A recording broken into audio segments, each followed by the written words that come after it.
Hello guys, आज मैं आपको कोई बेसिक डिफरेंस बताऊंगा एनेंटियोमर्स एंड डायस्टेरियोमर्स के बीच में। तो देखिए, सबसे पहले इसका एनेंटियोमर्स का रूल होता है कि ये मिरर इमेज होनी चाहिए। देखिए, सबसे पहले इसका रूल होता है ये मिरर इमेज होनी चाहिए। और इसका एक और रूल होता है एनेंटियोमर्स का कि ये सुपर इम्पोजिबल नहीं होने चाहिए, नॉन सुपर इम्पोजिबल। अब वो कैसे, वो आपको मैं अभी आगे दिखाता हूँ।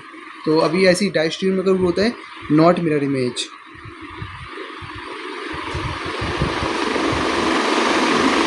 और ये भी नॉन सुपर इम्पोजिबल होनी चाहिए।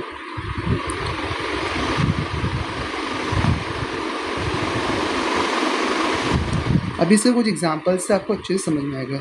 जैसे हम एक एग्जांपल लेते हैं इसका रैंडम।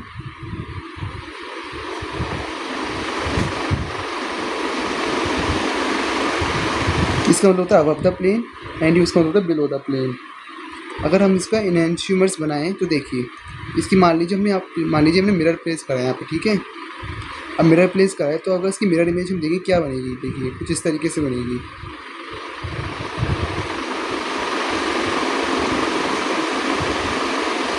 अभी आप देखिए, ये इसकी मिरर इमेज बन चुकी है और ये नॉन सुपर इम्पोजेबल है कि नहीं। देखिए, अगर हम इस वाली स्ट्रक्चर को यहाँ पे प्रेस करेंगे तो ये हिस्सा इधर आएगा और ये वाला हिस्सा इधर आएगा, तो ये नॉन सुपर इम्पोजेबल नहीं, मतलब सुपर इम्पोजेबल नहीं है। तो इसका मतलब ये हमारा एनेंटियोमर्स होगा।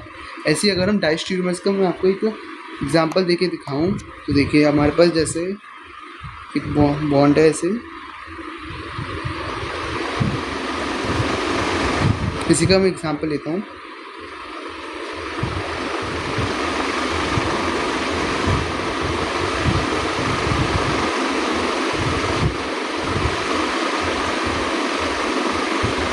मान लीजिए मैंने ये एग्जांपल ले लिया OH।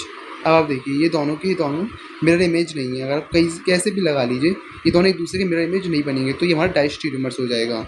इसी हम करेंगे फिशर प्रोजेक्शन फार्मूला से। ये देखिए, जैसे मान लीजिए रैंडम लेते हैं, जैसे R और यहाँ पे S। हम कोई भी रैंडम ले सकते हैं, वो डिपेंड करता है कि क्वेश्चन में किस तरीके से होगा। अब इसी तरीके से मान लीजिए, और हाँ, ऐसा कंपल्सरी नहीं है कायरल सेंटर हो ही, ठीक है, R और S। अगर हम इसका मिरर इमेज मान लीजिए, मिरर इमेज करेंगे अगर हम इसका, तो इसका मिरर इमेज देखिए क्या आएगा। इसका मिरर इमेज आएगा S और R, यानी कि एक दूसरे के एनेंटियोमर से ही। और अगर हम ऐसे एक और रैंडम फिशर प्रोजेक्शन फार्मूला लें, मान लीजिए इसका R हो गया और इसका S हो गया, और मान लीजिए इसका आगे दोनों का R या फिर इसमें आ गया SS। अब ये देखिए, ये एक दूसरे के इक्वल नहीं है, ये RS इन दोनों की इक्वल नहीं है, तो इसका मतलब ये दोनों इसके लिए डायस्टेरियोमर्स होंगे।